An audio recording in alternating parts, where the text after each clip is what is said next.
Bonjour à tous, bienvenue dans l'épisode 9 de La Nature en bref, qui cette fois-ci s'intéressera à un migrateur que vous connaissez sûrement, qui est un des symboles de ce début de migration post-nuptiale qui vient chanter tous les ans notre rentrée des classes, le gomme-mouche noir. Le gomme-mouche noir, c'est un oiseau qui va nicher à partir du nord-est de la France et sa zone de nidification va monter jusqu'en Russie, en Scandinavie.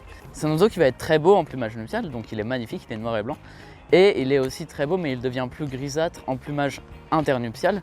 Donc les jeunes et les adultes qui ne sont plus dans leur saison nuptiale.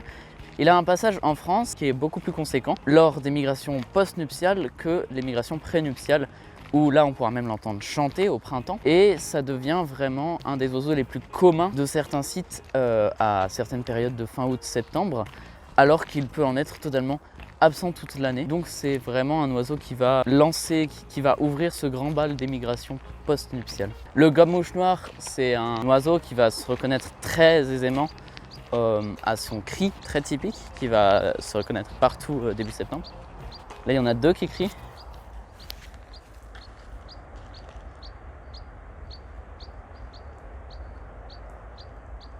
J'adore ces oiseaux, c'est un de mes oiseaux préférés. Si un jour vous êtes malheureux, allez observer le gomme-mouche noir. Et c'est impossible d'être bougon. Son chant est un peu moins typique et on peut le confondre avec quelques autres oiseaux. Mais une fois qu'on l'a dans l'oreille au printemps, ça va assez facilement, même si comme je l'ai dit, les effectifs sont plus faibles au printemps, mais ça vaut le coup de les chercher pour leur beau petit plumage nuptial. Il y a plein d'autres espèces de gomme-mouche. Le gomme-mouche gris, c'est un gomme-mouche qui niche sur une grande partie du territoire, qui est assez commun, qui est absolument immonde, qui est le seul piaf moche au monde.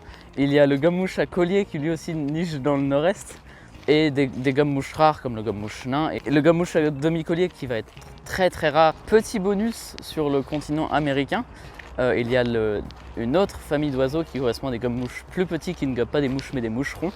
Le nom est surprenant, non, car ce sont les gomme-moucherons. Fantastiques petits oiseaux de la zone néotropicale. Le milieu dans lequel on est, le parc de la Fessine, c'est un des seuls milieux à Lyon où on peut voir le gomme-mouche noir en période post-nuptiale.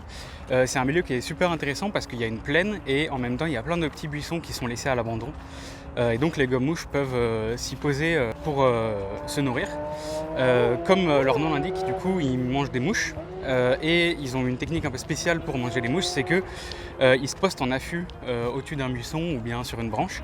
Ils attendent qu'il y ait une mouche qui passe et puis ils vont l'accueillir et ils se reposent sur le même perchoir.